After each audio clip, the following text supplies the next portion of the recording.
Hello and welcome to Off the Books, where we surf the uncharted waters of accounting, finance, risk, and wherever else the waves take us. This episode is brought to you by Workiva, the risk, reporting, and compliance platform that simplifies your complex work, like figuring out what goes in your trash bin, the recycle bin, or the compost bin as you leave the drive-in. Check it out at workiva.com/podcast. My name is Steve Soder, accounting enthusiast and Diet Coke aficionado. I'm looking forward to debating a great conversation, and I'm happy to have you with us. I'm also very happy to have Catherine Tsai joining us. Catherine, can you please tell the fine folks who you are? I'm not an accountant or Diet Coke aficionado, but I like asking questions and learning new things, so I'm here to do more of that. Thank you, Catherine. What is on the docket for today? We're going to mix things up this week. How so? Do you watch Shark Tank? Well, I don't make it to aquariums very often, that's for sure. Do you know Kevin O'Leary? Oh, you mean Mr. Wonderful. Yes, I say that in air quotes. I'm somewhat familiar with Mr. O'Leary, yes. Okay, yeah, so this will be fun. He recently spoke in an online event about ESG and investing, so investing with environmental, social, and governance factors in mind. And there were a few points he made that I wanted to ask you about because you've had accounting and finance leadership roles at a few private and public companies. So are you up for it? Yeah, you bet. Let's do it. People assume that if you have a social mandate, a social mission, a sustainability mission, an ESG mandate that you're abiding by, that somehow that does not equate to profits. Nothing is farther from the truth.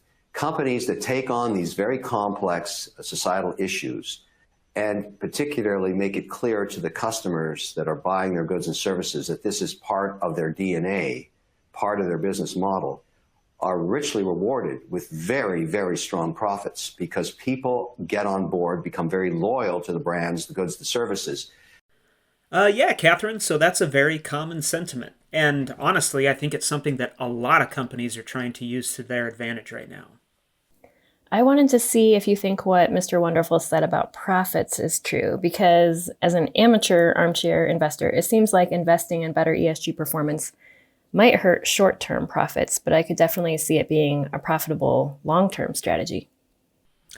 Yeah, that might be the case. I think there's actually two things going on here. So what Kevin is really talking about is the opportunity for companies to focus on sustainability and make it part of their products, their services, and even their DNA, as he said. And I totally agree that's a smart strategy. Whether you're directly serving or selling to consumers or to other businesses, there is no question that ESG is increasingly important. Especially in those cases where it doesn't dramatically change either the price or the utility of what's being sold. But on the other hand, meaning ESG investing, so making investments in groups of companies that are focused on ESG or sustainability, honestly, Catherine, I think that seems to be varied. I mean, I am no expert, but I've seen reports on both sides, ones that tout the outsized returns of ESG investing, and then even just recently, there was a Harvard Business Review that said exactly the opposite. But regardless, I think there is no question that consumers and businesses are increasingly looking for ESG-friendly goods and services, which certainly plays well for the companies that provide them. Catherine, what else did Mr. Wonderful have to say? Let's see. What matters now is mission and sustainability in the business model. This is core to any successful business today. Consumers care. The government cares. People care. Mandates, policy all around the world are towards sustainability. ESG is not a marketing scam anymore. It is a mandate at government policy level and corporately. If you don't show people that you care about sustainability, you care about ESG, you care about the environment, you care about sustainability, if you don't care, they don't care about you. And every business needs to know that. You can see it, massive movements towards, companies that have missions and show how they specifically solve for sustainability. So, Catherine, I appreciate what he's saying because regardless of how much focus consumers or businesses place in ESG, governments around the world are asking for disclosure, which means to some extent you kind of have to care at least a little bit. I mean, take the SEC's recent proposal to require public companies to disclose climate metrics. Now, if that rule gets adopted, we are talking about some high-stakes reporting. You combine that with what's happening in Europe and Asia, especially for large multinational companies, and you better care about all this stuff and you better keep it straight, or there will likely be some unpleasant fallout. What do you mean you better keep it all straight? Well, when you're doing any reporting exercise, if you have the same source data, but it ends up changing when it goes to different stakeholders who are receiving that information. So let's say I'm reporting one thing to the US, one thing in Europe, and one thing in Asia. Well, I've got to be sure that the differences between those three are exactly what I expect them to be, especially as that gets subject to scrutiny by those regulators, but also to auditors and to other people. So, how do you keep it all straight? Well, honestly, having the right technology, like Workiva incidentally, and having the right talent will be really, really important. Because as I said, you're using the same source data, you're collecting a lot of feedback and input from various stakeholders. You really need a place where you can see how all of that stuff plays out, so that then when you have that end report and you can hand it off to an auditor or to a regulator, you've got complete confidence that that end report is exactly what you think it should be. And I really think that's what Kevin is saying when he talks about why companies should care about all this stuff, because frankly, these governments are going to be paying attention. Why don't we take a break from hearing from Mr. Wonderful to hear some wonderful ads? Today's episode of Off the Books is brought to you by Workiva. If you're at all like me, you were a nerdy kid who loved Greek mythology, hung out with the lunch ladies, and didn't have enough friends to actually play Dungeons and Dragons. What? I did not just reveal some light childhood trauma. No, this is all leading some... Fine. So, dear listener, the Greek myth of Sisyphus describes Hades punishing the tyrant Sisyphus in the afterlife by making him roll a heavy boulder up a steep hill. But when he gets said boulder to the top of the hill, it rolls right back down to the bottom. A repetitive and useless task that drains the spirit. Maybe the act of repeatedly filling out the same reports and tracking down the right numbers feels like your own personal boulder. But unlike Sisyphus, you don't have to do it alone. The Workiva platform lets you automate repetitive tasks, orchestrates workflows, and turns your data and reports into reusable assets. So when you're at the top of the hill, take a breath and soak in that view. Discover all the benefits of using Workiva at workiva.com/podcast. That's WORKIVA.com/podcast.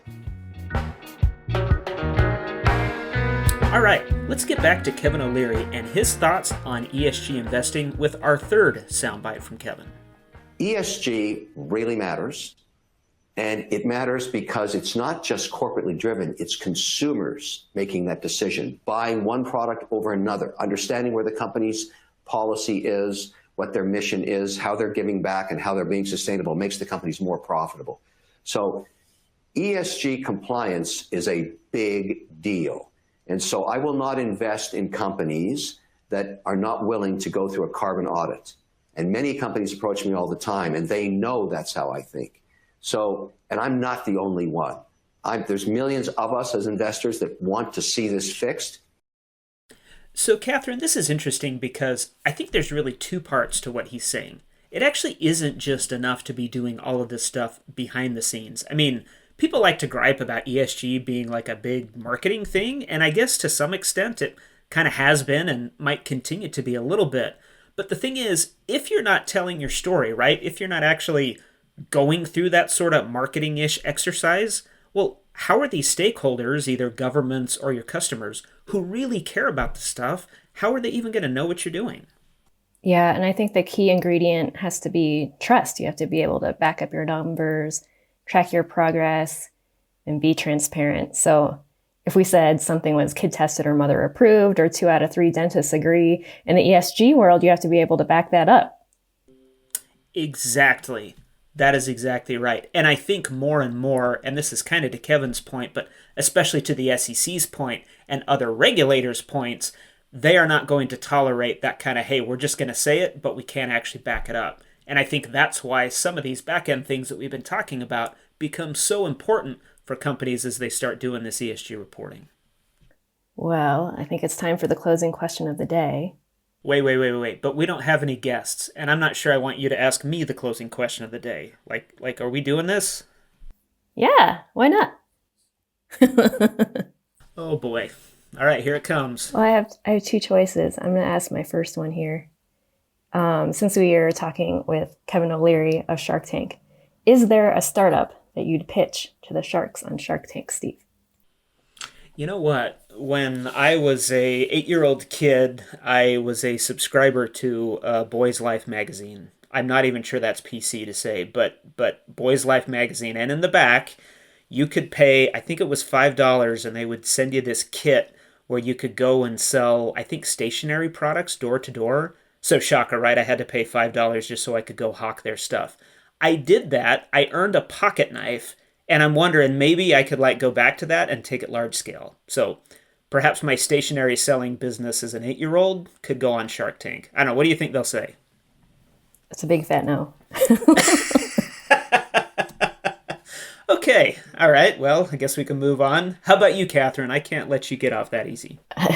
I was thinking if there was a Google search for my brain, that would be great. But if I think about Workiva, you know how they have that feature where you can link from source data to everywhere you mention it in every other report to come, and it automatically updates everywhere. So I would like to do that like when I meet new people in my brain. I want to have a tag, and then like every context from then on, when I meet them like at a party or in the office or in the grocery store, it's going to remind me who that person is. Can we make that happen? Genius. That's way better than door-to-door stationery. Oh my gosh. You're a visionary. I haven't made it yet, though. That's the problem. Well, good luck with that. You know, with all the SPAC stuff, you can actually pitch an idea like that, go public without even having a real product. So, I don't know, maybe a SPAC. Maybe not Shark Tank, maybe a SPAC. Ooh, fighting words. Well, thanks, Steve, for being on the episode. I'm always happy to be on the episode, and I kind of didn't have a choice either, but you're welcome. I'm glad you showed up if Kevin O'Leary didn't. He's a busy man. Yeah. Big thanks to Kevin O'Leary and his team, and big thanks to you, dear listener, for surfing along with us. I'm Catherine Sy, that was Steve Soder, and this has been Off the Books presented by Workiva. Please subscribe, leave a review, tell your buddies if you like the show, and feel free to drop us a line at offthebooks@workiva.com. Surf's up, and we will see you on the next wave.